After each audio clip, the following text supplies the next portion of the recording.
a local hip-hop artist makes an international name for himself. He is the first artist to power his concert with 100% renewable energy. It is a real honor to recognize Mr. A.Y. Young, the founder of Battery Tour. It's incredible. Can't wait for you to see this. The United Nations is now throwing its support behind him. Mr. Young has made a big impact in his young life, born in 1991. He's a singer-songwriter, a dancer, producer, entrepreneur, and sustainability advocate. He's staged and performed more than 800 concerts.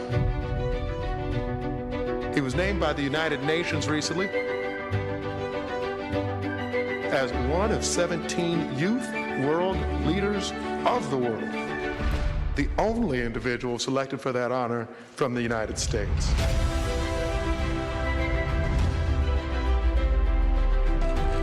I'm looking forward to stimulating this local economy further, bringing entrepreneurs together, bringing businesses together, bringing the world together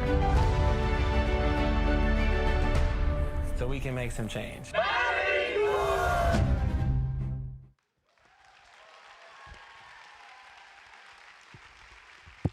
Everybody say outlet.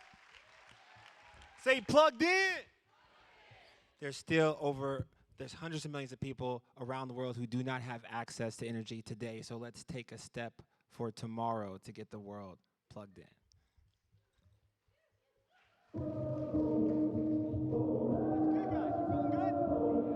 Oh, been a long 2 days. Hey.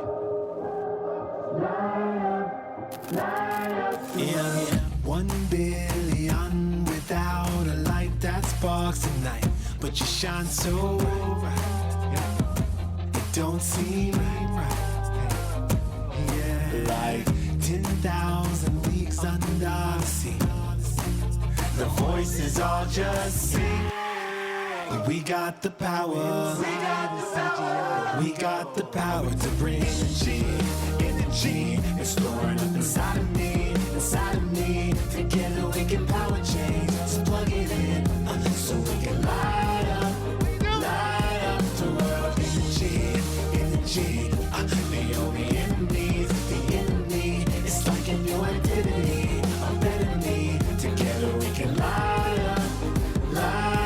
Okay, CGI, let's have a moment. Everybody stand up one time for the good song. Everybody stand up. Get a light out, guys. Get a light out. There's a billion people that don't have access to energy, but we have access today. We got energy today. Put a light up, guys. Oh. CGI is all about movement. Commitment to action. I can feel the rays shine down and energize. Hey, I can feel the energy.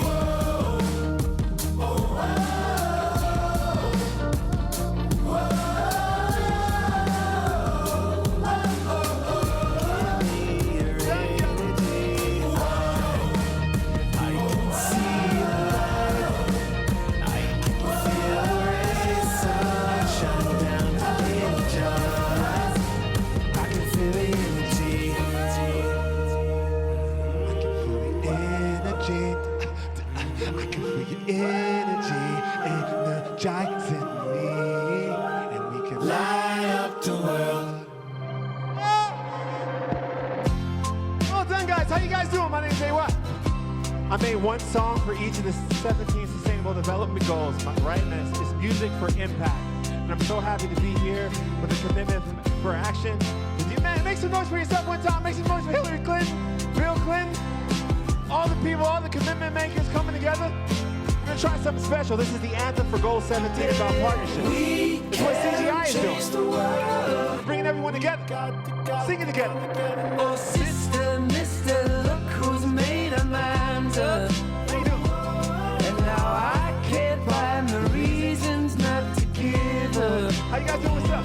It's gonna take Teachers, leaders, dreamers, let's go. How you guys doing? Welcome to CGI, guys. We're bringing the world together. You guys help me out. 5 words, okay? Here we go. Yo, we can change the world. 5 words, guys. All together.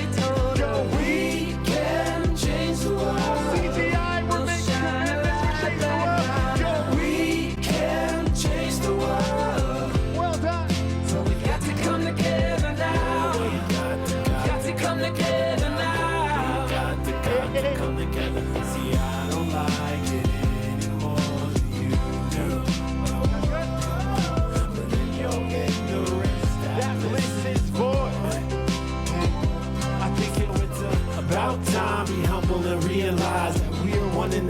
and unique and one of a kind.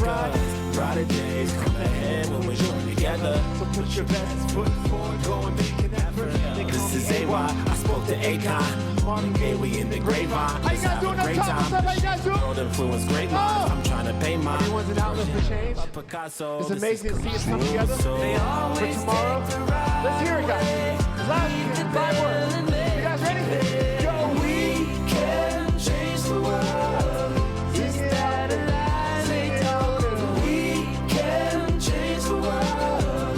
Ocean alive, say we can change the world. Well done, guys. So we got to come together now. We got to come together now. We got to come together now. Faster, further, together. Guys, make some noise one time for the claims of this global initiative.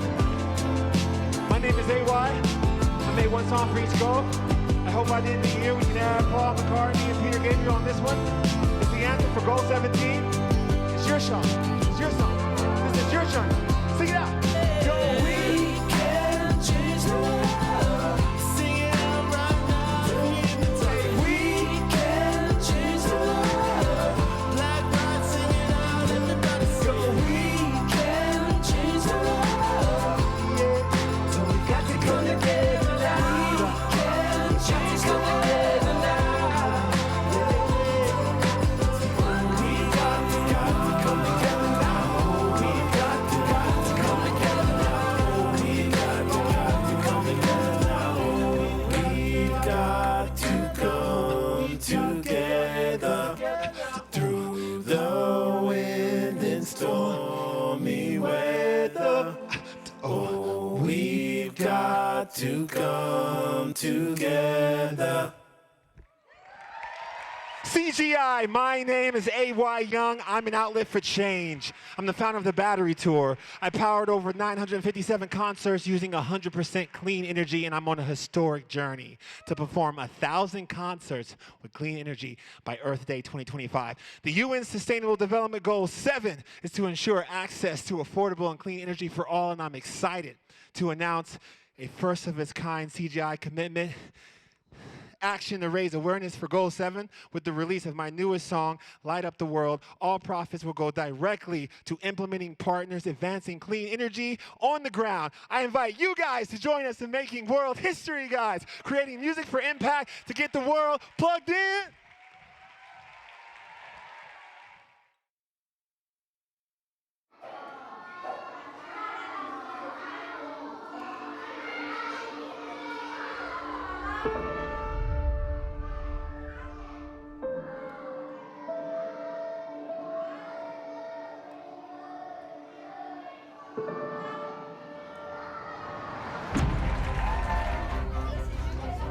Every child deserves to thrive, to grow, to develop.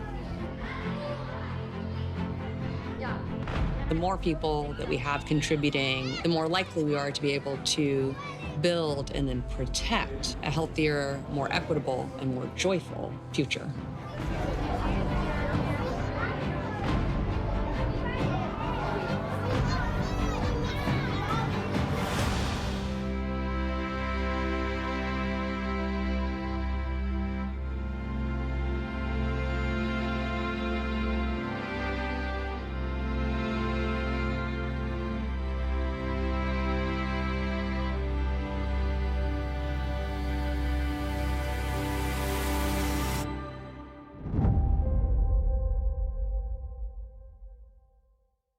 Please welcome Nili Gilbert.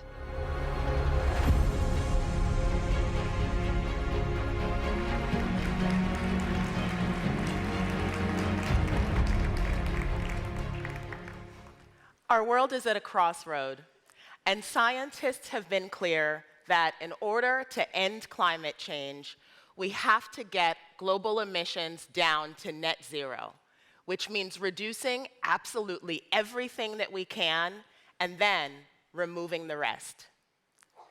Today, I want to welcome you to join me in imagining that bright day when we wake up in 2050 and we've done it. Picture the children playing in green, biodiverse fields. Imagine breathing the clean air, everyone able to live healthier lives. Or at every airport, picture the planes being fueled by sustainable aviation fuel, or being at a large industrial facility that's capturing carbon from the atmosphere and storing it deep underground. It's the stuff of beauty. Well, maybe you don't spend your days imagining the elegant beauty of carbon removal or sustainable aviation fuel in 2050, but today I want to convince you that the only way we'll be able to achieve our broader vision for 2050 is by putting heavy industry at the center of our goals. Let me tell you how I figured this out. Obviously, I'm a climate person, and I've also been a finance nerd for my whole career. And for a long time, the field of sustainable finance had been largely about things like frameworks and scoring, methodologies, conceptual things, not really things that you can touch. But as I got deeper into this work of figuring out how we get our emissions down to net zero, I realized that this is really a physical challenge. There's so much that we get to build to deliver on this vision. And a lot of it is really heavy industrial stuff. The problem is that heavy industries, which take up about 40% of fossil fuel use worldwide, are really hard to decarbonize. A lot of their processes are so energy intensive, they run so hot that it's not possible to run them on wind or solar. And so we need innovative technologies to be able to do it. The world has had over a century to figure out how to produce things in a cost-effective way using fossil fuels, if you don't account for the cost of carbon. And now these new solutions need to be able to compete in the same environment.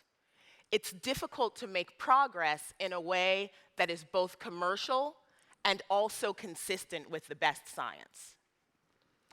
The good news is that we already have most of the technologies that we need, but it's hard to bring them to market because they're hard to finance.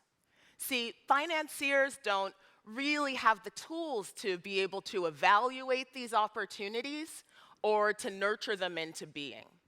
And this is why I think there's also something else standing in our way, and that's how we're working together.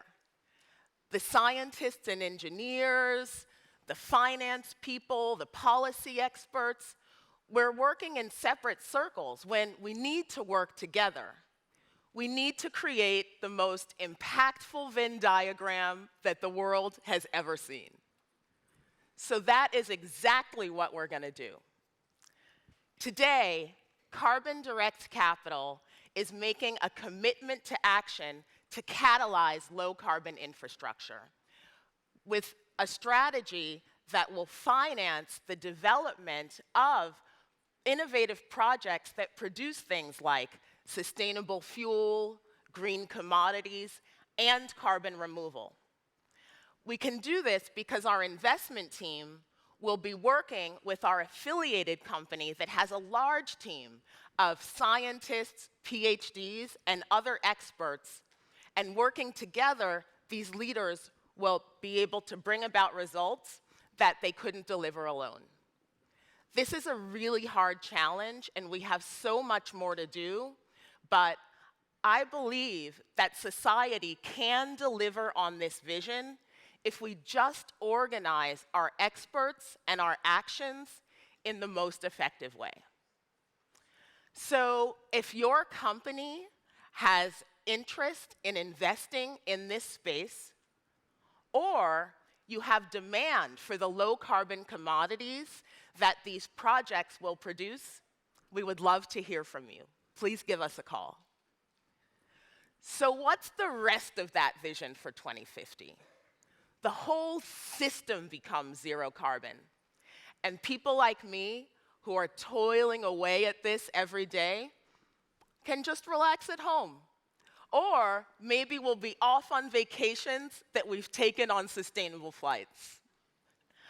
I'm excited because I believe that the greener, cleaner, more prosperous world is within reach if we get on track to develop the low-carbon infrastructure required to make it possible.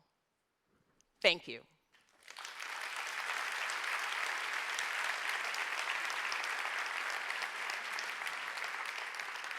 And now, it's my honor to welcome our next panel to the stage.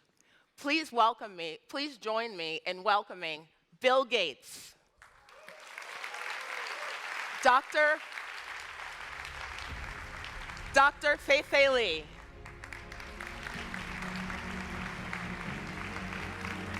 Francis Carré,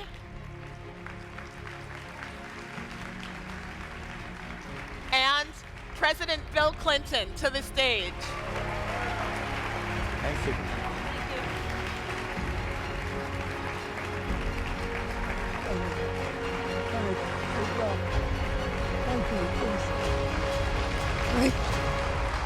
Whoa.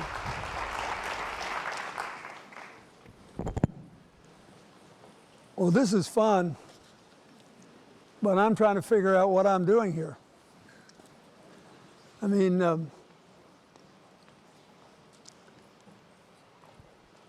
have no practical training that is applicable to the transitions we have to make. But I am ravenously curious about them. So I'll try not to let you down in the questions that I ask. In different ways, these three people are architects of tomorrow. One of them is an actual architect.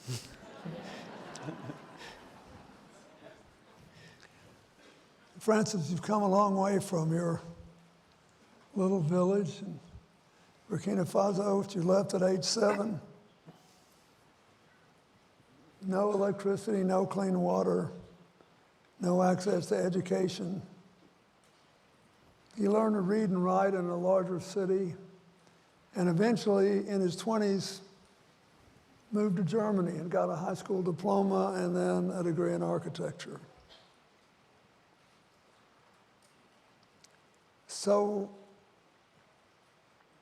all along, you told people that you just wanted to go back and build for your people. Tell us how your life story informs your current work, and what are the buildings of tomorrow going to be like? What are their challenges? What are the opportunities? Well, thank you, Mr. President.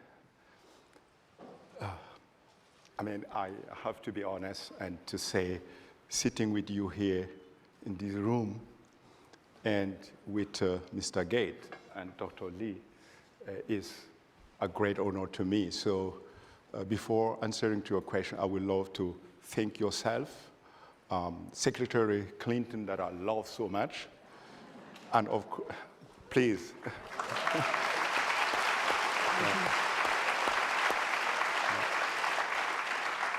And Dr. Chelsea for getting me here, you know. So you've been speaking about my way, where I come so far, because from Gando to be here today is a great, great honor. So to give you an answer to your question, how my life has informed my architecture, it's very simple. You know, as a kid, I sat in a classroom with more than 100 other kids. And it was a small room. There was very little windows, and it was very hot inside. And over the top, there was no light, while we had a lot of sunlight outside. And one thing that marked me very strongly was we were sitting, kids. Sometimes we will be wobbling the tables like I'm doing now, and Nile will pop out and, pick your best part. So, and, as a kid, I didn't want to accept that. And I assure myself when I become adult one day, I want to make it better. And so, but I didn't wait for long. I think at the age of 9, I started to do an internship in the nearby carpentry to learn how to fix benches. So to start by the small thing. And I eventually got the training as a carpenter, which allowed me to earn a scholarship to go to Germany. And in Germany, after 2 years training, I told myself, now you're a carpenter, and you have even been trained in Germany now. You could make better furniture, windows. So I want to learn how to layer bricks. So with the simple idea that I will go back to Burkina, and I can build an entire house by myself, so alone. But it was not easy. People told me, that's why you need to study architecture. Architecture, what is that? And as I've learned that I needed a high school degree for that, and I went to school, and I did my high school degree, and I started to study architecture. And after 3 years, I realized that I have accumulated so much knowledge than no one else in my village. And I was afraid to accumulate even more, which will make you be alone. So I decided to simply go back and try to use what I have learned for the benefit of my people. I wanted to build a school. And of course, no one has seen me following a master. This is the way you learn in Burkina Faso for 10 years. No one has seen me layering bricks, but how can he build a school? But I was part of a community. They respect you, they embrace you, they want to support you. And then I told them, if we want to succeed, we have to build a school out of mud. Oh boy, I was in struggle. Mud building cannot withstand a rainy season. And you want to use it to build a school, which is big. So there was a total rejection. But I worked hard because I knew the community. I convinced everyone to be part of the construction team, and we created the building with the local mud, adding a little bit of cement. And then it was done. I assure you, when I'm back home, I see the faces of the people after we built. It was like a miracle. The people love the building, and it's so inspiring to everyone. And that is how I came to architecture. So, and now with that, this has become how I do architecture. Listening, find what is needed, and look to what is mostly available, and create something that is strong, that provides comfort to everyone. And it's not comfort for those that can afford. Comfort for everyone, even those that cannot afford. I think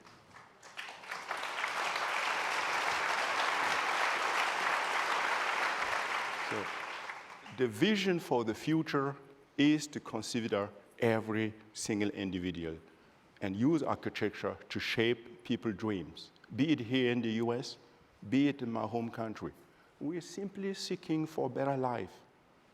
And that's what architecture should support. Thank you. Wow.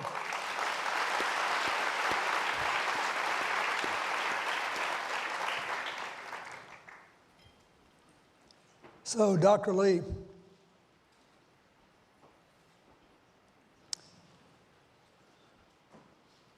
you build something else, something that happens in the mind. And I read about your interest in spatial artificial intelligence. So for the benefit of all the poorly educated like me in the room, what in the heck is spatial artificial intelligence? Well, President Clinton, you're nothing but poorly educated. Just like Francis, it's an honor to be here with the Clinton Global Initiative community. It's been very energizing. So I do artificial intelligence my entire career. I'm a computer scientist, and I'm driven by a deep desire to innovate and to use technology for good. And we are hearing a lot about the term intelligence, artificial intelligence. It's deeply inspired by human intelligence. Evolution has created our mind into something incredible that can let us think, reason, talk, write, create, and do many things. We also have heard a lot about language intelligence in the past few years with the advances of large language models. But what spatial intelligence is, for me, is a cornerstone of intelligence. It's a cornerstone, it's a huge piece of the puzzle of the entirety of intelligence or advanced intelligence. Actually, having Francis sitting here is a great example. Humans build. We build civilization. We build civilization, we build individual lives, we build buildings, we build communities, we build arts, we build, we build agriculture, we build industry, we build, we make beds, we cook omelets, we take care of children and take care of elderly and the sick. All of this is activity in 3D. In a 3D physical world. So spatial intelligence is a huge cornerstone of intelligence technology because it allows the visual technology to understand, to reason, to create or generate, as well as to interact with 3D worlds. Now, what is really remarkable, thanks to people like Bill here, this Bill, that that has created internet and the computer technology that we have now, virtual worlds as well as real physical worlds. But no matter what it is, we need understanding of spatial intelligence to do a lot of the critical tasks in the virtual and physical world. And the foundational technology is spatial intelligence. So what do you think? I have a feeling I need to give a couple more examples.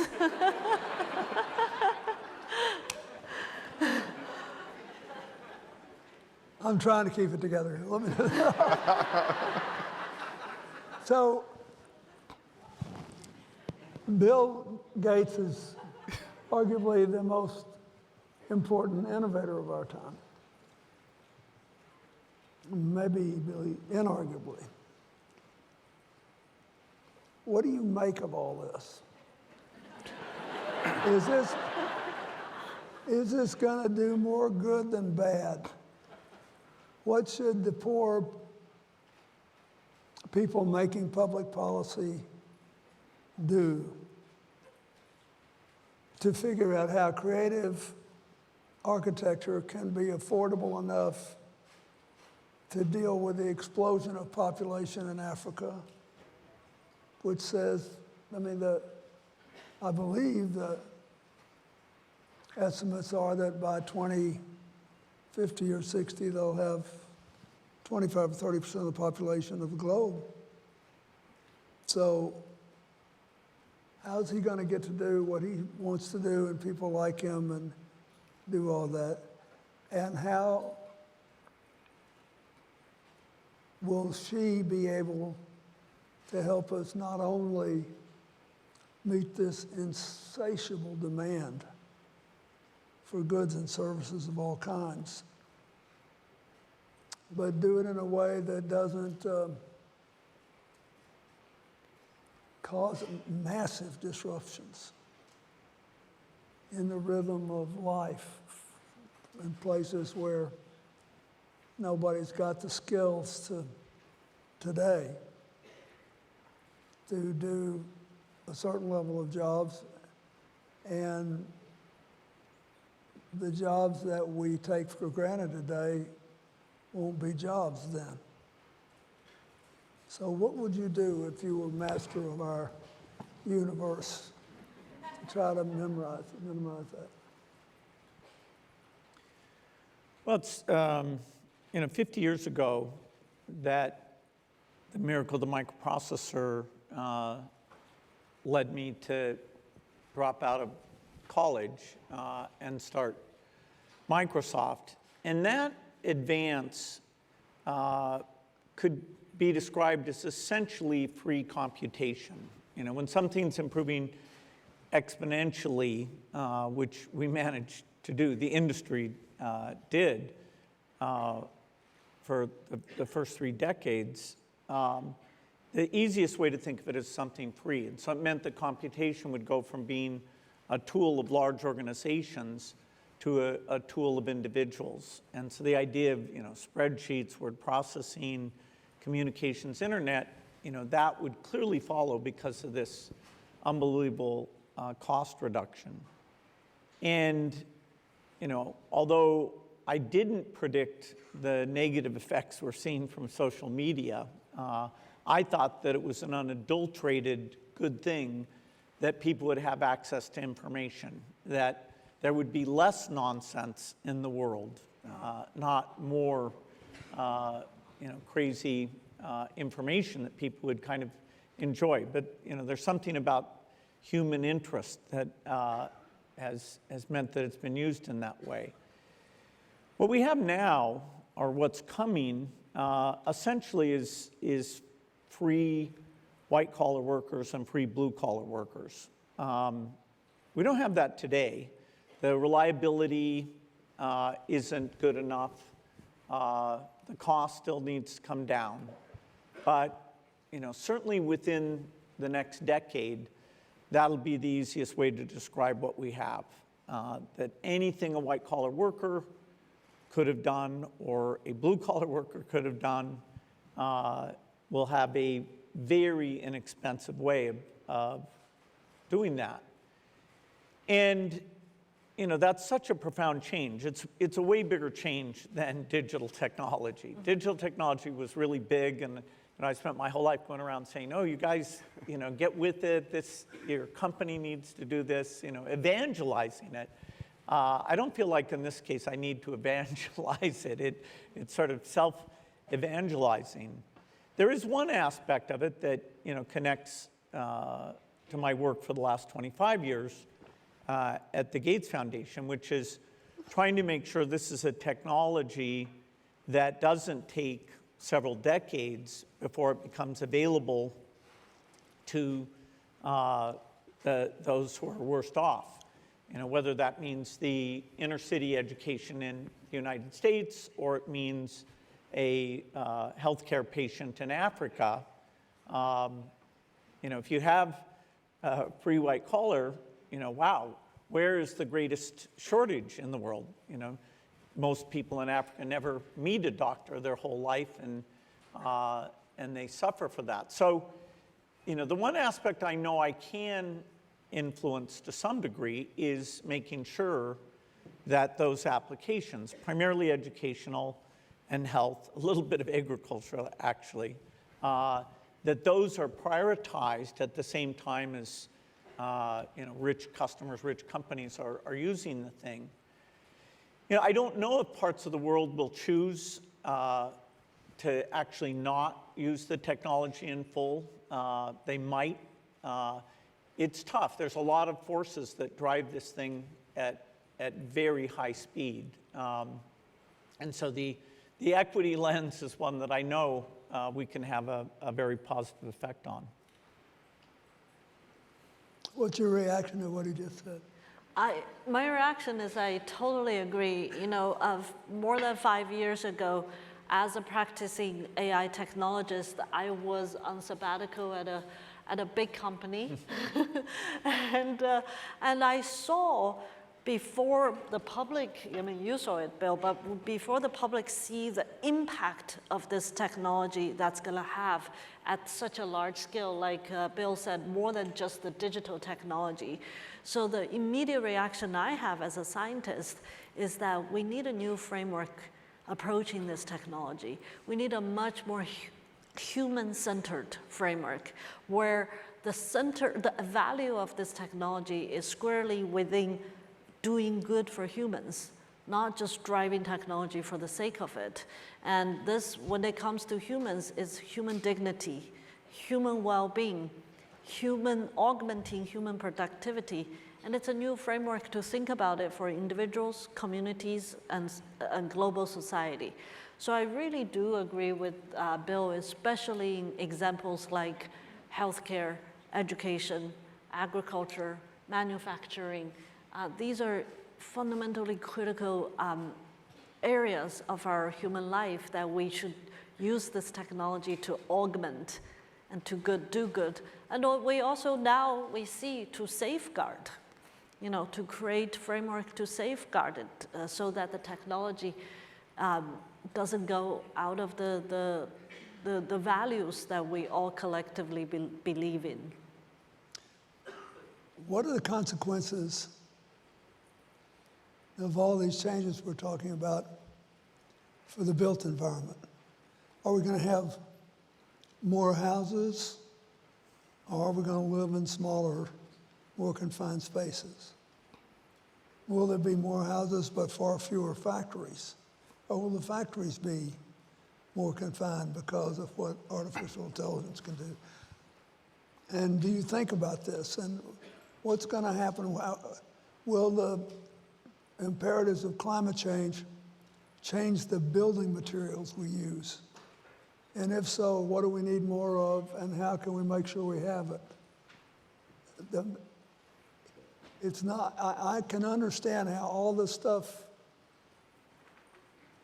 what I'm thinking of is that if all the AI stuff happens as fast as you say, think of all the other things that will change, and how much of a lag is there going to be there? Or will we just pick it up and go on? Do we have what we need for houses? Do you think there'll be more houses and fewer factories? Do you think there'll be more houses and fewer schools? What's the world going to look like? Yeah. Yeah, this is a very difficult question. So there is two things. Technology is very fast. And to build a house, for most of the people, it requires an enormous capital, which is different to technology. If technology is accessible, people can easily, get it. I have smartphone, have everything, but if you have to build a house, you need to mobilize a lot of resources, and the process is very slow. If technology can help us to scale some techniques that exist, it will be great. And then this is like for the public good, but for human, it has to serve humankind.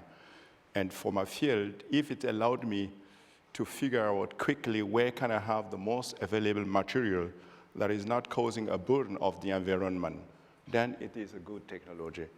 And it is good for the world. We have to be aware that in the building sector, this is where most CO2 is being emitted. And if we want to have a great building for the future, we have to also respect this and to make sure we have enough to provide building for the growing populations, and make sure that we find alternative materials that, with the help of technology, however, or traditional materials, being cement, to add a little bit and improve the quality of naturally available material to allow the mass of population to get a house. You agree with that, do you think? Yes, of course. I totally agree technology should do good. I think I also think we're gonna see, and I really mean it, is that technology will be assisting people. You know, you say that building houses is a slower process, and also creating community. We should also hope to use this technology to help us to build houses, build factories, to do scientific discovery faster, to do drug discovery faster, to deliver care to even more remote areas, and you know, give people more access. All this, we can use technology to help, but with a sense of responsibility and also safeguards. How do you think what's going to happen to housing, Bill? Well, if we think about climate and buildings, you know, between now and 2060, we'll double the building stock of the world. And a lot of that's just providing basic shelter. So that means in New York City every year, the primary climate effects of those buildings are the electricity they use, the cement, and the steel. And other than use of hydrocarbons, which is, you know, this miracle of energy, that it's very sad it has this negative side effect of CO2 emission, the next two most miraculous things are cement and steel, you know, which have been, you know, it's reliable, it's cheap, it's everywhere. But there are companies, quite a few, now taking new processes for creating those materials in a way that there's no emissions at all. I'm sure we'll use AI to tune those processes, but I'm pretty hopeful about that. Some people will try to use alternate materials, and that would be great. You know, you can use wood up to a certain scale, and he's an architect. He's an architect. No.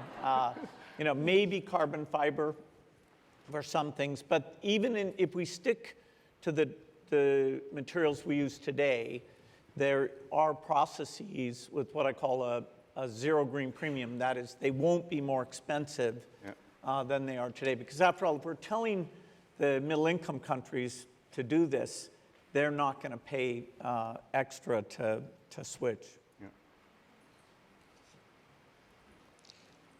What do you think is going to happen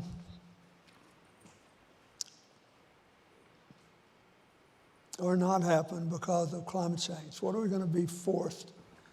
Is there some thing we're going to have to force, not just to do with better materials that are carbon free to make, but will it force us to literally just stop doing things or start doing more things? How do you think that the fabric of life and our interactions are going to be changed by climate change?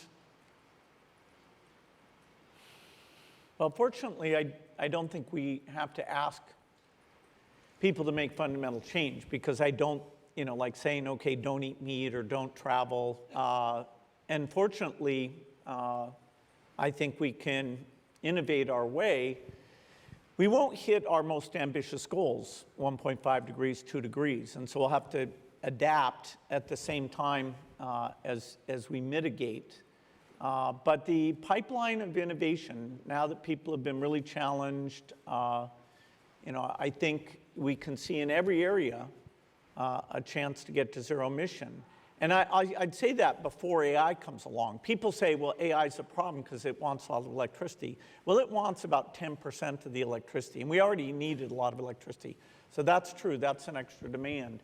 But I do think, used properly, it'll accelerate the innovation, even on something as difficult as affordable fusion energy. I was going to say last year's fusion breakthrough in our national labs was partially because of AI and machine learning technology. So as we grapple these global issues, we also will be using these tools like AI to push for innovation that Bill is talking about. What about the buildings? How are we going to get the energy you need to do it? Is there enough, do we have enough renewable capacity to meet the ravenous appetite of AI? And are you going to have to build homes that are heated and cooled dramatically differently than they are now?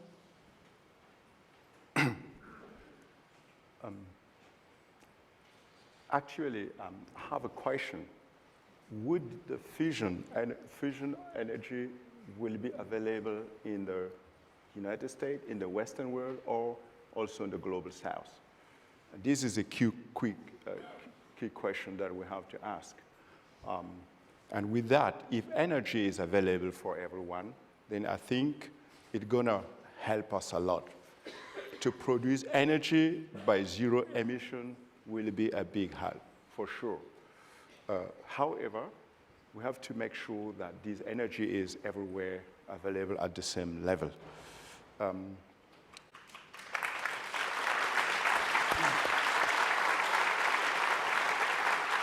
So, if not, the danger I see is that we have to be aware about the world being like a boat. We're living on the boat. And if in a little corner of this boat, in one luxury cabin or poor cabin, something negative is happening, by time it will affect everybody. And there is no way to escape. And then if I put it, in the real world, so it makes no sense to secure boundaries. If people are in real need, they will find a way to injure.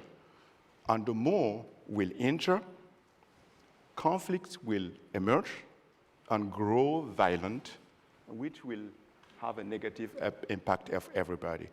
So what I think is, so the people that has access, that are leading, being technology or economy, to come together and think about the South as a place of huge potential and try to support, develop infrastructure, solutions that will keep people home to live decent life.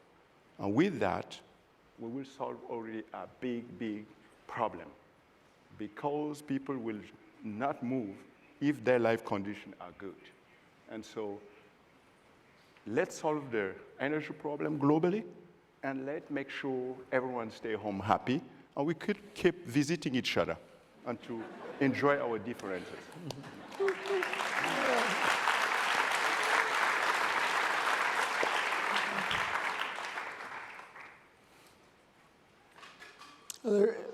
We've gone over time. I could listen to him talk all night. Is there anything foolishly naive I've said or something else? Is there anything point you want to make sure, particularly of a challenging nature, that everybody in this audience hears about what we're facing with AI? Well, you asked me what we want. I think we really need a serious public sector investment in AI.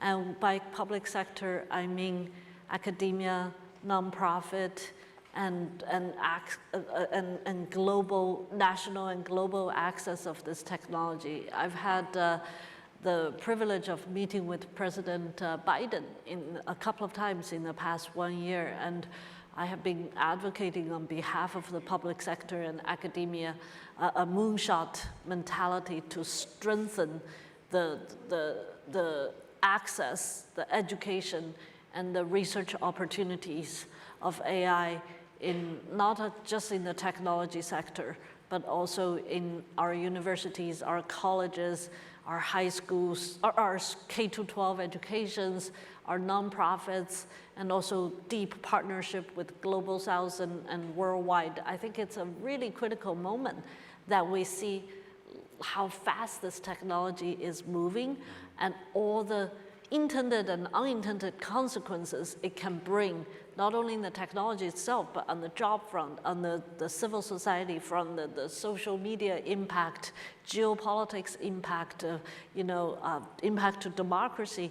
I think right now, I think it's time for a very deep public sector investment, a moonshot mentality to lift everybody up by providing access and opportunities. Bill?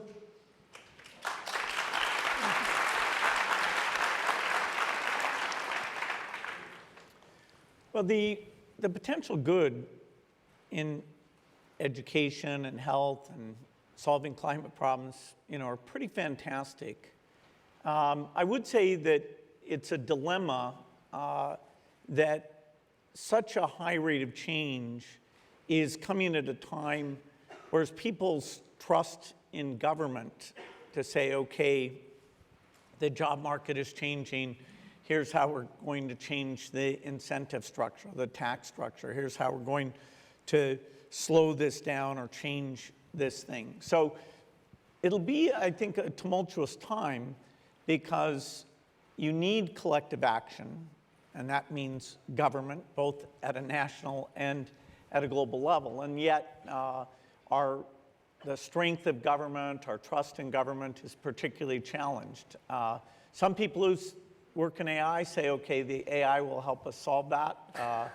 And that seems like a little bit of a leap of faith. So I'm very excited about the positives and just hope we collectively can shape it, not only for equity, but for not disrupting too much of what's good today. From your mouth to God's ears, that's great. I wanted to ask one last thing. Maybe you can all think about it, but do you actually believe that these various currents of change, including AI, give us an unprecedented opportunity to close the income and wealth and opportunity gaps between Africa and the rest of the global south and the rest of the earth? Like, do you believe that what you can do as an architect, imagining new universities, imagining new housing arrangements, imagining new working arrangements, using the strengths of Africa, for example, and obvious ones for architecture. Do you believe that we can, if we do it right, we will reduce the relative inequality of opportunity? I am an optimist, Mr. President, a big one. I hope that we understand that the global South has a lot of opportunities to offer, and that there's a place where we could even have a huge business and make a big change for our world if we tackle things very seriously. First of all, we need access to education. I'm convinced that the continent is full of talent that just need opportunities, need someone to really give a little kick, and they will use that talent to benefit the world. I don't want to sound selfish, but look, my little work, so with that, what I have done, I was capable to create a constant job for more than 300 young men and women in a sector that is very hard, construction sector. But since 24 years, I have built a team that is capable to do a lot of work and feed their families. Believe me, these young people will not love and dream to come here. They will stay home. So imagine now if we come together, the global north, partner with government to take the little example that I have done and bring it professionally to the next level, because I have always considered what I was doing as a matter of heart. Imagine now what will happen if, with the help of government, you could bring this to the next level. What a change this could be for our world. So I am optimistic. We could close the gap, yes, but we need people to take decision and take action. And that's what you're trying to do here. And also you with your campaign to promote education, but healthcare in Africa is a great example for that. Yes, we can do it. The last thing I want to say is, I'm glad you came here with your family to the United States, and you can help people all over the world because of the opportunities you got here. It's true. This is the immigration of this country is an opportunity and a bless. Yeah. And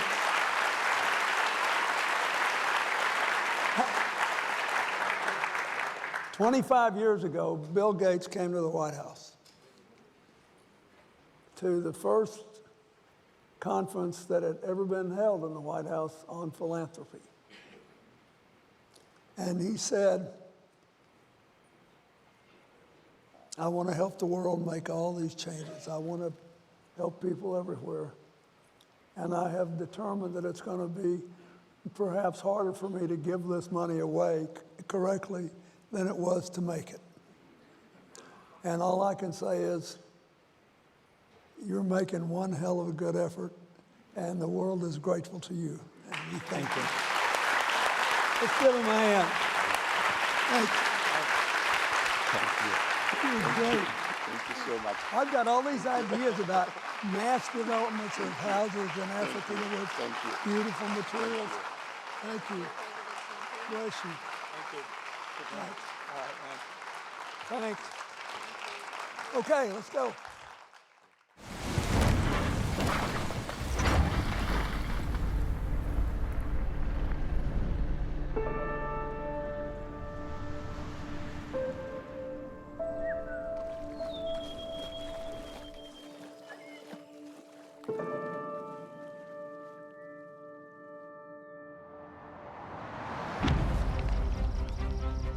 Collective action is needed now more than ever.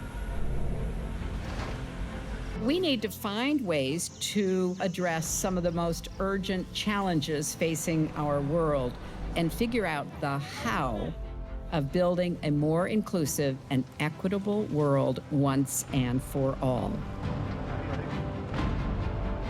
That's what we are called to do.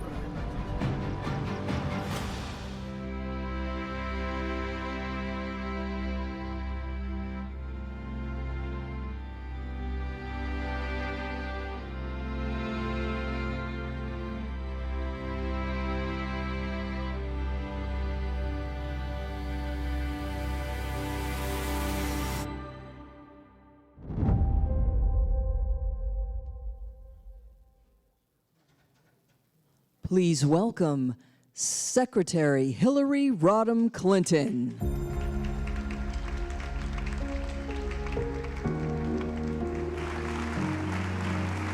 Good afternoon. Thank you. Well, I don't know about you, but my head is exploding with all of these incredible people talking about the future and what we can make of it. And now I want to focus on the unfinished business of the 21st century, which Chelsea and I announced last year to formalize CGI's longtime commitment to integrating women and girls' equality throughout the work of CGI.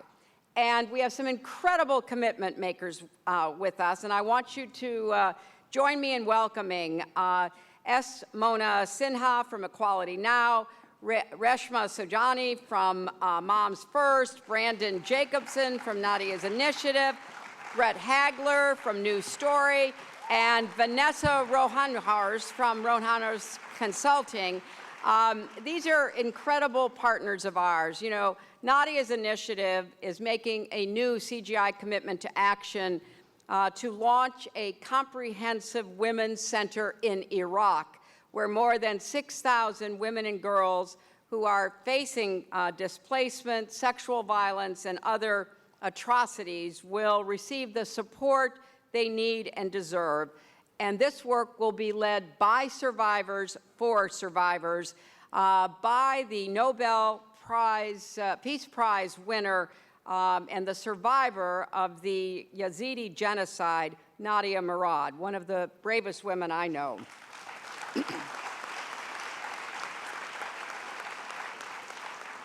New Story is committing to advance financial inclusion and economic mobility for 36,000 women and girls across Mexico by expanding access to land and affordable housing.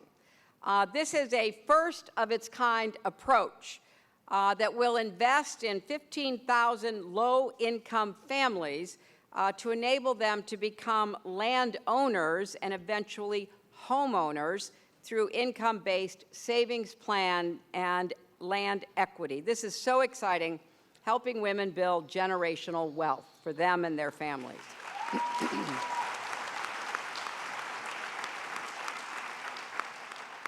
Now, currently, only, and this is amazing, 0.004%, very small, of venture capital is invested in indigenous women-led enterprises. Rowan House Consulting is committed to change that by launching the Return on Indigenous Initiative to support 60 women fund managers by the end of 2026.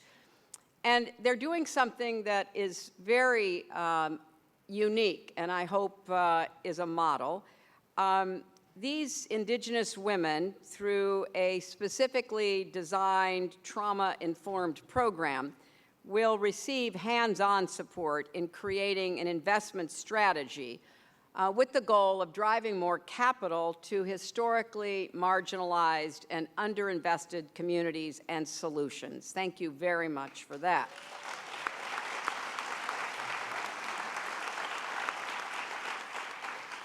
Equality Now is committed to addressing one of the emerging challenges of the 21st century, tech-enabled, gender-based violence. This is an issue that is becoming more urgent with the proliferation of AI. You heard that amazing panel that Bill just did with Dr. Lee, and talking about all the upsides. Well, we have to pay attention to the downsides and the dangers. So a global team of human rights lawyers, gender experts, activists will work to understand and disrupt the pathways that lead to this kind of misogyny and violent extremism and harmful online activity, something that I hear about literally from women across the world. So I'm very grateful that this particular challenge will be addressed. And then finally, in our own country, where paid family leave is not universally guaranteed, Moms First is committing to use AI for good to help parents in the United States, particularly low-income families, single-parent households, communities of color, to navigate and access the paid family leave benefits that are available to them. Many families don't know they're eligible for anything, and Moms First is really aimed at making sure that we get information into the hands of people who can put it to use.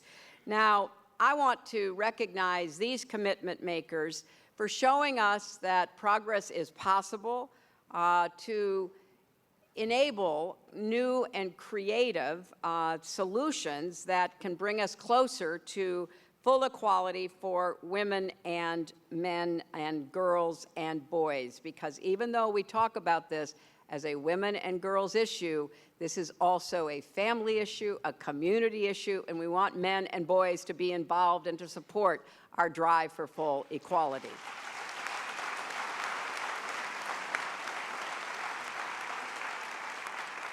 Let me take a picture.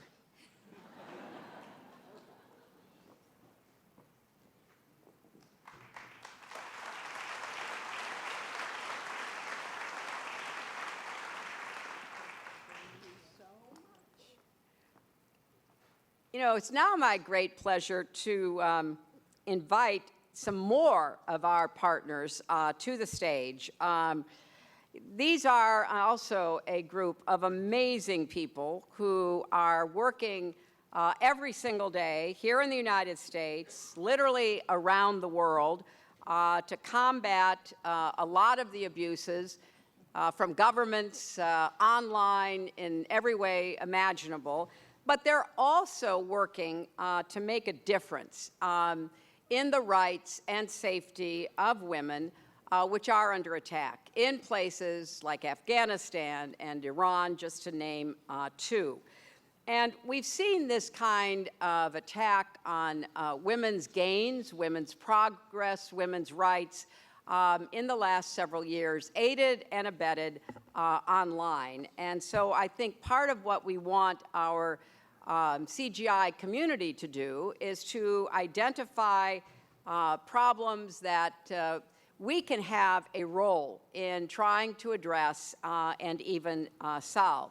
You know, every issue you've heard about at CGI over the last 2+ days is a woman's issue. Climate change is a woman's issue. Protecting democracy is a woman's issue. Economic inclusion is a woman's issue.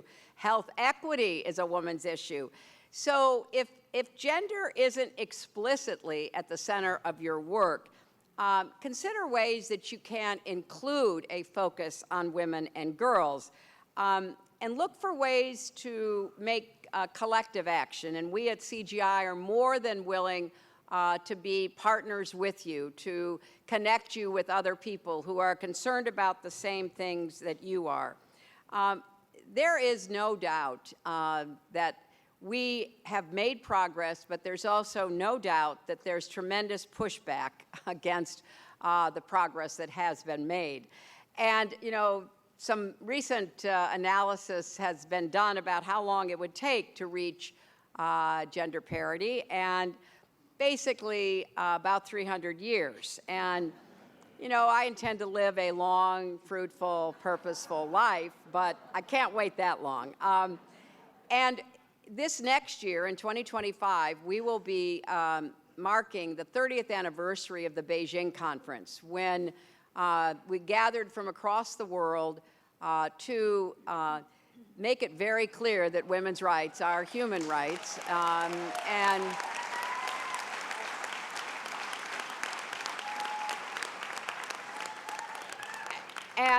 And now we have to keep working to make that a reality. We can't say, well, we said that 30 years ago, what's new? We have to keep working to actually deliver results for women across the world. This is, as I said, the great unfinished business of the 21st century, and I invite all of you to join with us at CGI in helping to continue that work until, yes, it is finally finished. So let me...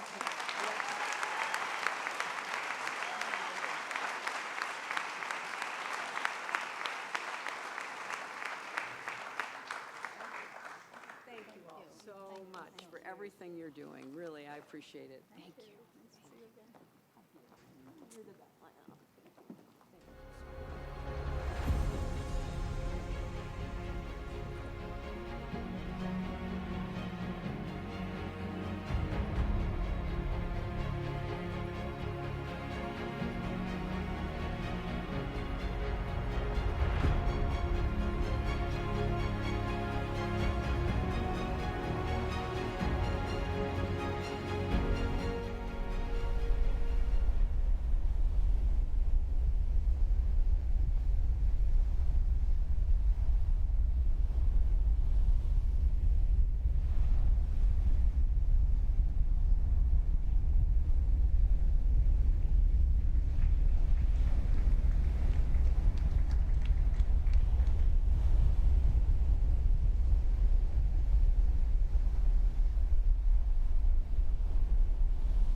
Please welcome Sviatlana Tsikhanouskaya, Yulia Navalnaya, and Secretary Hillary Rodham Clinton.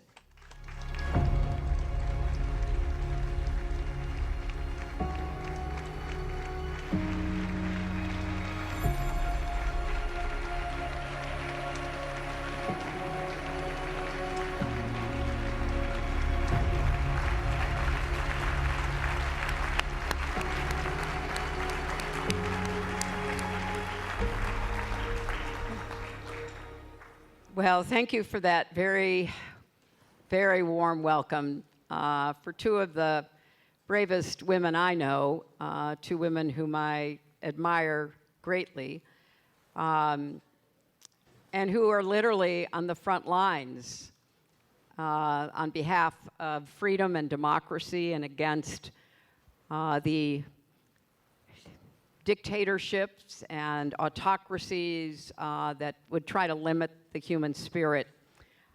And I just want you to get to know them a little bit in this interview, because I want you to know what they are doing, because they're not just doing it for themselves and the people of Russia and the people of Belarus. They're doing it literally for all of us.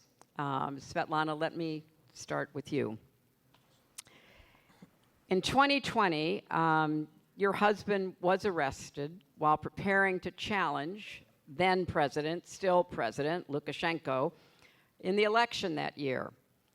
And after he was arrested, you ran for president, and it's widely acknowledged you won that election, but you had to flee with your children to safety. And the last time I saw you, you told me you had not heard from your husband. You had not heard anything about whether he is still alive even, because you haven't been able to speak to him for over a year.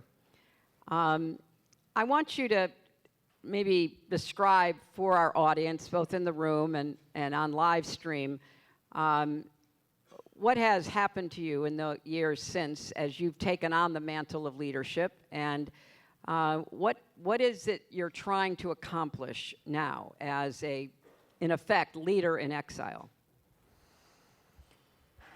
Thank you, Hillary.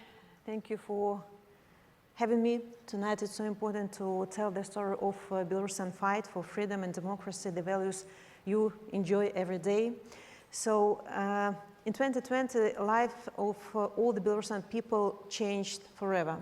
In 2020, Belarusians uprised against dictatorship, uprised against injustice, and Lukashenko lost elections, but he couldn't accept his defeat and unleashed the most brutal terror our country has seen since Stalin's time. So now Belarus looks like a huge prison with 9 million of hostages. People can't be vocal. People can't say a word for our political prisoners, for Ukrainians against the war, because they are considered as enemies to this regime. And my task as leader of democratic movement, leader of democratic Belarus, as president-elect, is to keep our fighting on. Because, you know, when every day you are going through pain, through tears, through sufferings of not only your own, but all the Belarusian people, it's so easy, you know, to give up, because it's extremely difficult, you know, to fight against dictatorship. But we have so many allies all over the world. We have wonderful Belarusians who are not giving up despite all the repressions. What we want at the moment, we want to dismantle the regime. We want to hold free and fair election, and want to return to our European roots. We always belong to European family of countries, and we want to return to this family. But you know, Russia, as ally to dictator Lukashenko, is dragging our country back into the Soviet Union past, and we want to develop. We want to choose our future ourselves. So this is what we are fighting for at the moment, and you know, I don't hope about future of Belarus. I'm sure that we will gain what we want, but of course we don't know how much effort and how much time it will take. You know, Svetlana, the things you want are the things you should have, and the kind of country you should have. And democracy is under attack throughout the world. And it really does take an enormous amount of courage to stand up to dictators who want to stifle any opposition. And Yulia, you saw your husband do that for years. He stood up against Putin. He stood out on the streets. He formed foundations like the Anti-Corruption Foundation to do investigation. He gave voice to the voiceless in Russia who also would love freedom but know what a terrible price it comes at. And you are now, in many ways, being the voice of both your husband and those who have no one to speak for them. I am so, so sorry that you lost your husband, your children lost their father, and we lost a great champion for freedom. As you are now taking on this additional role, what are your goals? What is it you want audiences like this, the United Nations, others in the world to know about your fight against dictatorship, and what can we do to try to help? Good evening. Thank you so much. And it's very important that you remember about my husband and about everything he has done to make Russia the normal European country. I'm trying very much, and it's very important for me to continue his work to, in his memory, for the future of our country. A lot of meetings, a lot of new people in my life, and it's very important for me to tell them that there are a lot of Russians who are against the war, against Putin's regime, and to give them hope that one day, and I hope it will happen as soon as possible, everything will change and Russia will be a democratic country without censorship, without dictatorship, and people will be living their ordinary, normal lives, not thinking about what they can say or not to say, not being imprisoned for a sheet of paper without written nothing on it, for liking social media, and of course we need to continue the fight. And here I want to ask for the help to the world community, all the people who are here and on the General Assembly to help us in this fight against Putin's regime.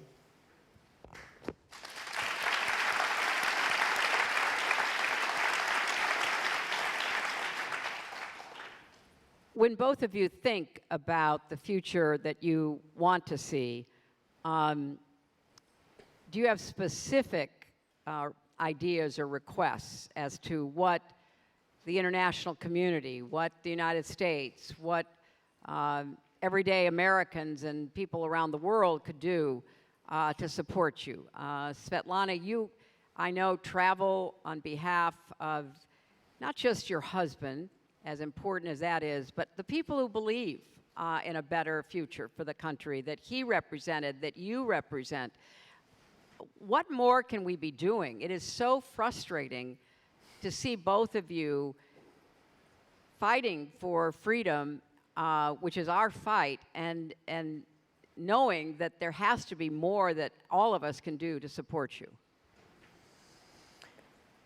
You know, I want the people from democratic world to understand that if there is at least in one country dictatorship is prevailing, so this is a threat to democracy in common. And I think we have very difficult and turbulent times now. And I think that every person has to understand that it's moral obligation of each of you to contribute somehow in democratic in strengthening of democracy, not only in your countries, but also help those who are fighting for the same values your countries are based on. You know, you are on the eve of elections, and you don't know who will be your president, debates, you know, but you have possibility, you know, to speak aloud whom you want to vote for, what do you want from your future president. And it's a luxury not to know who will be your next president. Because in dictatorship, we always knew who will be re-elected. And people always have been jailed who were challenging dictators. You know, we always had political prisoners, and we have to stop this. So what nations who are fighting against dictatorship, who are fighting for human dignity and justice need from democratic world, we need you to be strong, consistent. We need you to be to use all the tools democracy has to help those who are in need. Because I see how dictators don't respect democratic world. They think that democracy is weak. And sometimes this undecisiveness emboldens dictator to cross red line after red line, and nobody knows where the last red line is. So they are testing democracy, how much you can suffer from dictatorship until you say loudly it's enough. So they're testing you, and they're trying to poison your minds. They think that they try to make you sure that there are simple solutions to difficult situations. There are not. And they ask you maybe to sacrifice a little bit of your time, of your cozy, comfortable life, and stand with countries and nations who are fighting against this global dictatorship. This is what we need. People who are fighting need to recharge their battery constantly, because time, pain, it's like emptying in people. And this is you who can inspire us to continue this fight. Your solidarity, your assistance, your attention to us really give us strength to continue.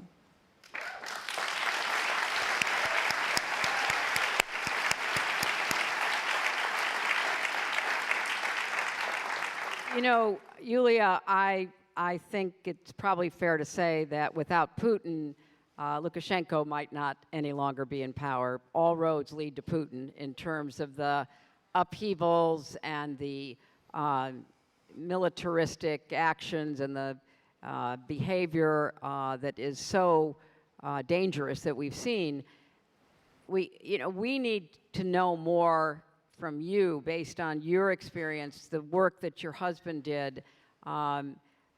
What more can we do to try to help Russians have a better life? And do you see Ukraine as key to, is there a way to help promote freedom and democracy in Russia by providing more support for Ukraine so that Putin doesn't win? How do you see the situation?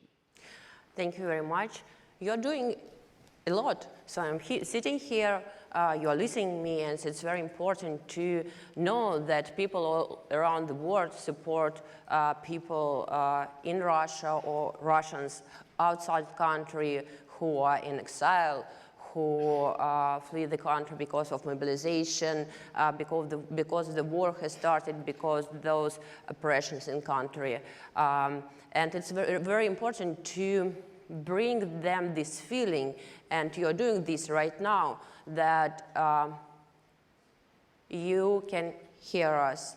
I'm meeting with a lot of heads of states, and I know that they aware of this situation.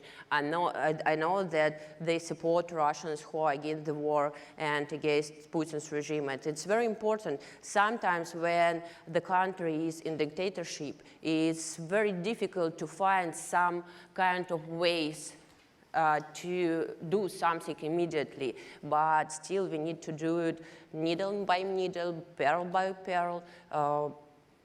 Everybody needs to do whatever he wants to help people inside country, especially when they are living at these special, strong repressions, to feel this hope, to do anything they want to stay against this dictatorship, and to give them any signs that they are not forgotten, that they have support in other countries, anywhere.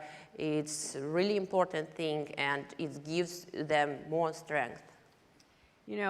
That kind of like action by action, reaching out, making sure people don't feel alone, supporting people, supporting your work and your work. That's so important. And we used to do a lot of that during the so-called Cold War. We supported dissidents. We supported activists. We had a very full-hearted effort to try to, give people who were on the front lines of fighting for freedom more support. Now, both of you are in these positions not because it's what you grew up dreaming about doing. You married your husbands. They went into politics. They became activists. And now you both are leading, as women, really freedom movements for both of your countries, which also represents generational change, because the leaders of Russia and Belarus are people who come from a different time, and they are not as aware of or even concerned with the kind of individual freedoms that you both represent. So I want to ask each of you do you have people that you look to, people from the present or the past, people who fought this long struggle for freedom, that were persistent? In addition to your husbands, are there others that give you strength or some kind of model for what you feel like you can accomplish, Svetlana? Maybe you want to hear, somebody distinguished, that's it's role model for me. But honestly speaking, every Belarusian now is a role model for me. I really think that Belarusians and Ukrainians now are real heroes. And everybody in Belarus, who sacrificed their freedom and now in jails, they are my heroes, they are my role models.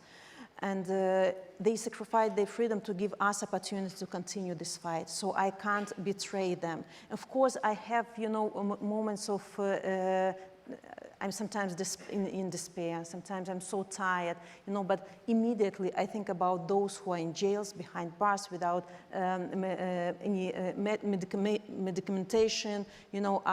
I think every day about my husband, who was sentenced to 19 years in prison, who is kept incommunicado for more than 1 year. I don't know anything about him, but I know that them there in prisons, they rely on us, they rely on you, and they believe in the values that you cherish, so well. So I don't have right to fatigue.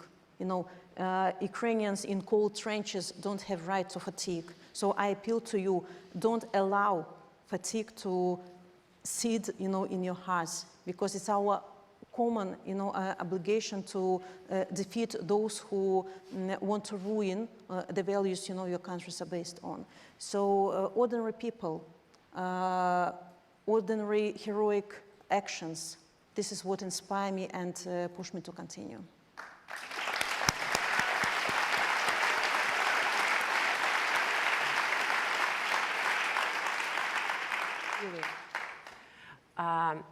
I think I will start from the point that there is not just Russia and Belarus has authoritarian regimes, and there are a lot of people all around the world who are living in countries with dictators in the heads of the states. And it's very important, of course, to remember about them as well.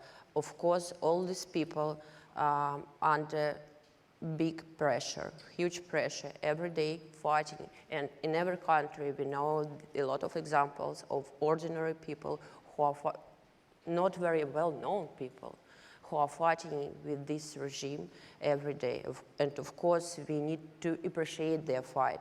We need to remember about all these people in every country, that they are standing against these dictators, that they are standing for the truth, they are standing for the justice, and they are doing every day probably very small things just to make this freedom, democracy in their countries happen as soon as possible.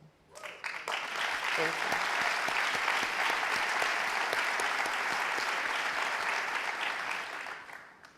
As we close, I just want to emphasize that what they are fighting for is our fight.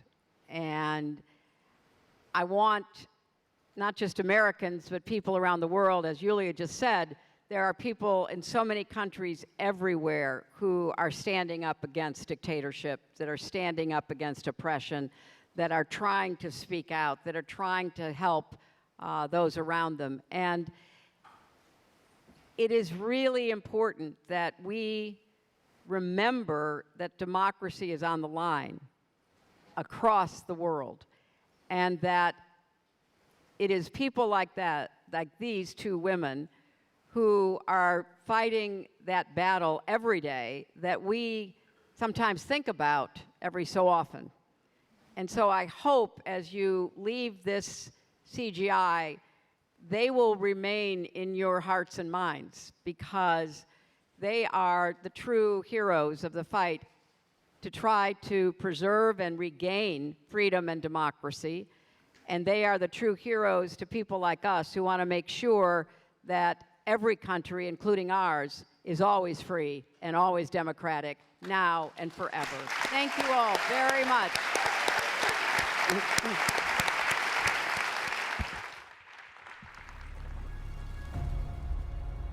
We can't say for certain what tomorrow will bring. But we know that what unites us leads us in common purpose. We have to keep proving every single day that our common humanity is more important than our differences. CGI has come together year after year with the idea that there are solutions out there that have the power to change the world. What if I told you that I had a $100 billion idea? A simple idea, one that would lift millions of families out of poverty. And that these solutions can be translated into action. And that this action, if nurtured, if resourced, if embraced, can grow and scale and help millions of people. We've had 10,000 partners at CGI making 4,000 commitments, and we've touched more than 500 million people. We're really rebuilding our infrastructure. We're investing in people. But the work isn't done yet. Not when there's so much more to do. We make commitments to improve the world today in hopes of achieving a better tomorrow.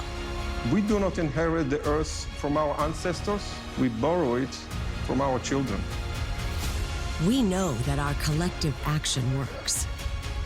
We know that one idea in one community can upend the way things have been done.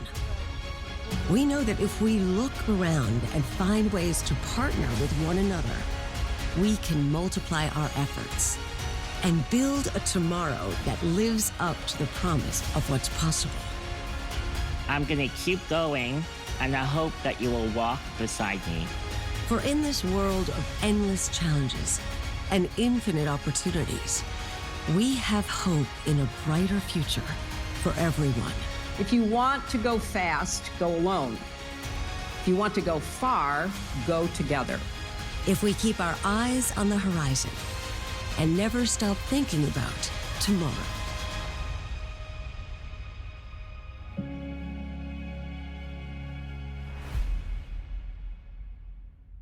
Please welcome President Bill Clinton.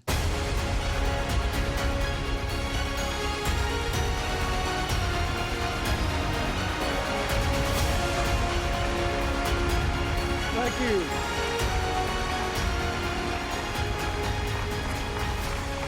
Well, thank you very much. First of all, I thought the last panel was amazing, and I'm very grateful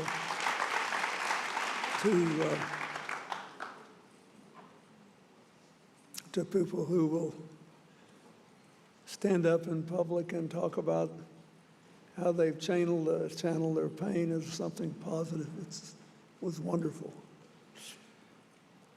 I think we've had 2 extraordinary days. And I want to start by thanking our sponsors. We had the signs up, you know who you are. We couldn't do this without you. I want to thank Greg Milner, Luke Shield, and everyone on the CGI team. They did a great job.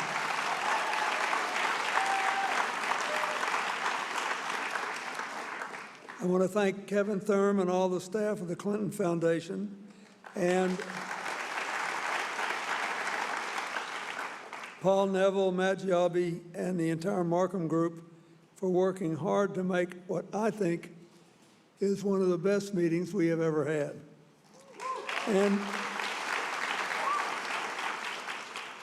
I want to give a special shout out to all the commitment makers. At this meeting, we finalized 175 new commitments, which will, among other things, provide $400 million in funding for historically excluded communities and businesses, provide educational materials for more than 275,000 people, and improve health services for almost 12 million people. CGI, of course, is much more than this meeting. It is, after all, a year-round initiative. And the CGI team is here throughout the year to partner, support, and work with everyone to develop these commitments and partnerships and move the work that's been discussed going forward. I hope that as you leave this meeting, you have a better understanding yourselves about how to scale, replicate, and accelerate things that you care about that we know are working. We need you and your example more than ever. I thought the closing session did a very good job of reminding us that we all find ourselves in the midst of a great struggle in a world full of promise and peril. We all know it's still an open question what tomorrow will look like.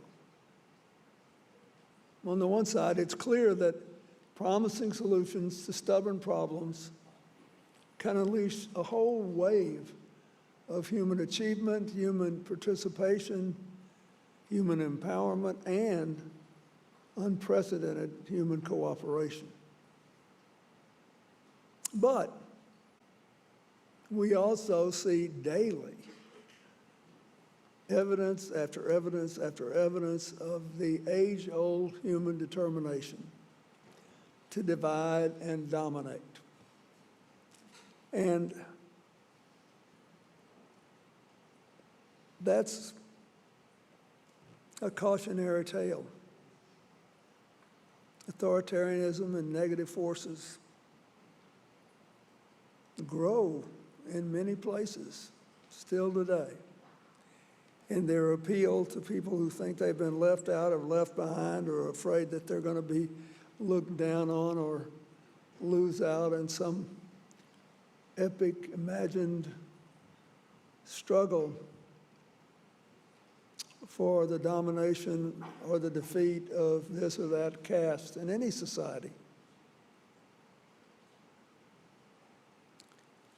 And then there's just a good old-fashioned freedom fighters that we see involved in Russia, Belarus, Bangladesh, Venezuela, Sudan, and beyond. For us here in the United States,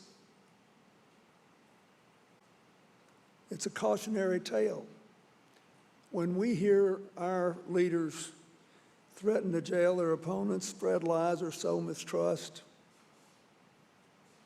refuse to accept the results of free and fair elections, or promise people if they vote one more time, after that they'll never have to vote again because it'll all be fixed. When we hear all that, we're used to slugging it off, shrugging it off, saying, they don't mean that, they're just talking. Our friends in other parts of the world would say we should take it seriously. The only thing that I think matters is that we need to preserve freedom and democracy. The wolf of divisive populism is always at the door. I grew up with it. I had friends who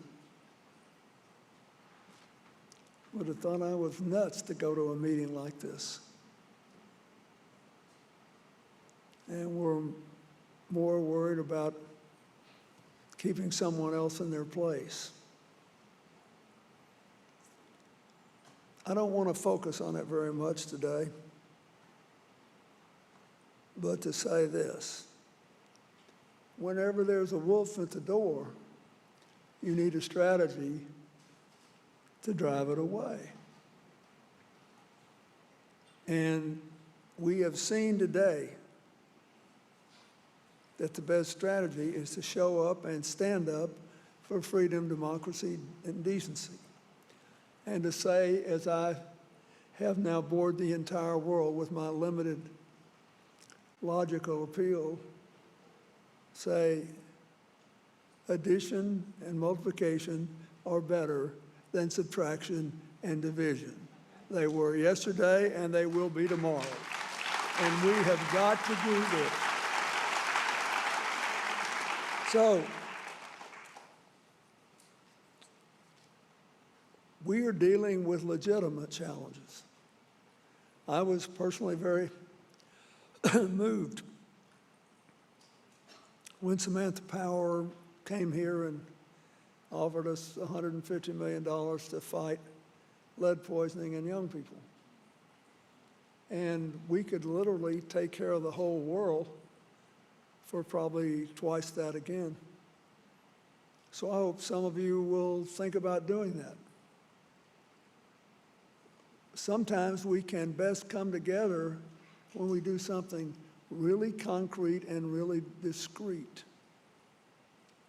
I remember how thrilled people were when finally we found a way to democratize medicine for AIDS, TB, and malaria,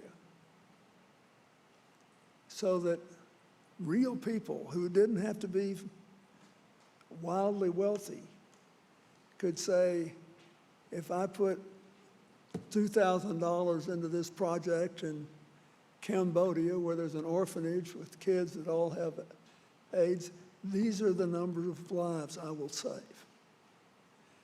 I think we should not forget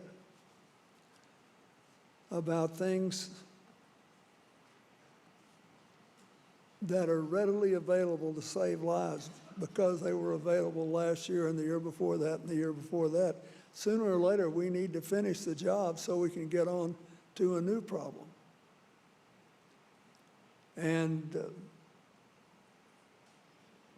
we've had several international AIDS conferences talking about the end of AIDS, but it really is conceivable now. But we have to finish the job. And there are lots of other issues here that we are facing. The thing I don't want to see you do is to get discouraged, to feel frozen in place. For all the new stuff that may seem threatening, the darker side of AI, just for example, the truth is that most of our demons are as old as time. Oh, they get dressed up in new clothes. They're just like me. Every now and then they buy a new suit. Even when you're old, you need a new suit every now and then. But it's still an old demon. And we have to remember that in a world of unprecedented interdependence, the oldest demons may be the most dangerous, because you can't really make a new argument to get people to do the right thing and to do the sensible thing and to do the big thing, to be the embracing thing. So that's the last thing I want to say to you. I think of everybody who appeared here and everything they said.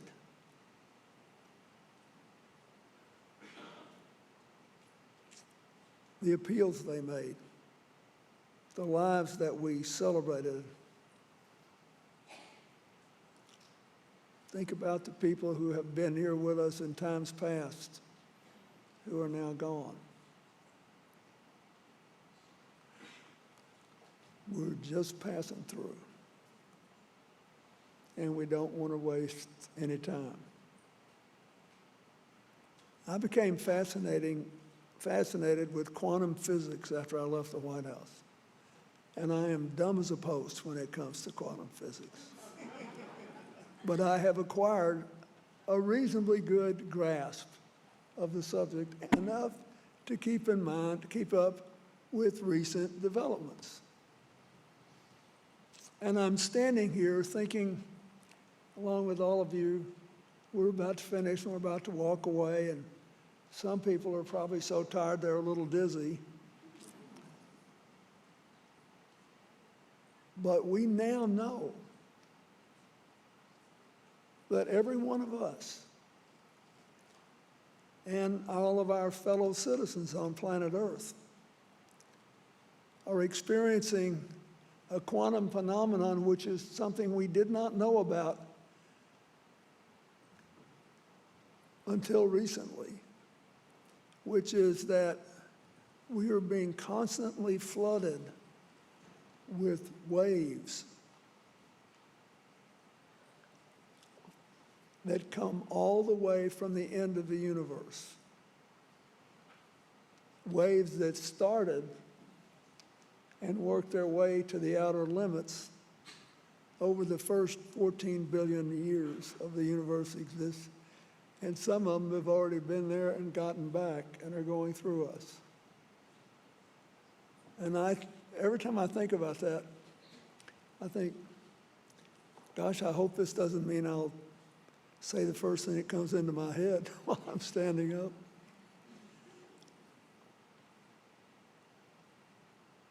But I would leave you with this. We should be so grateful. We got to come here. We got to be here. We got to live the lives we've lived. We have a chance to alleviate the suffering of others, to accelerate the solution of problems, to resist the temptation to tear each other apart and take the opportunity to build each other up. We should be, in short, happy.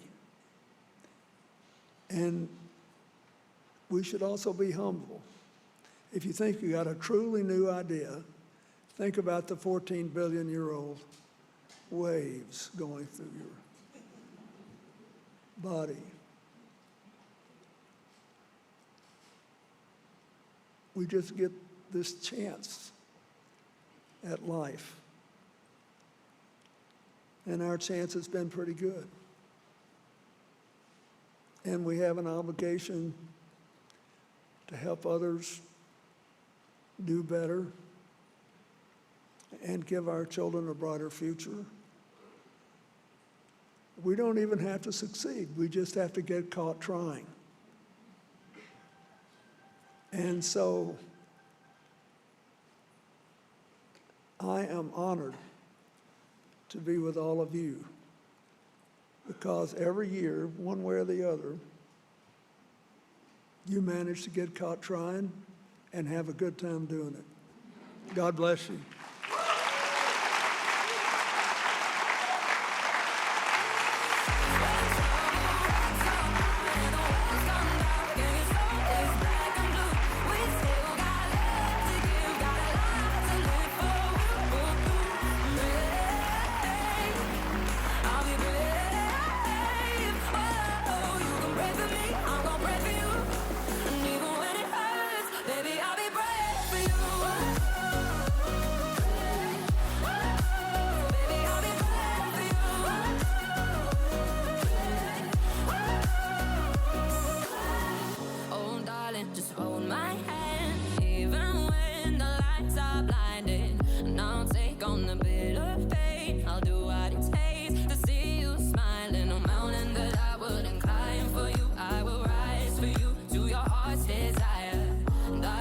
open the sky for you, set the rain on fire. When trouble wrecks your heart and the world's gone dark and your soul is black and blue, we still got love to give, got a life to live for. We'll pull through. Brave, I'll be brave. Whoa, you can pray for me, I'm gonna pray for you. And even when it hurts, baby, I'll be brave for you. Baby, I'll be brave for you.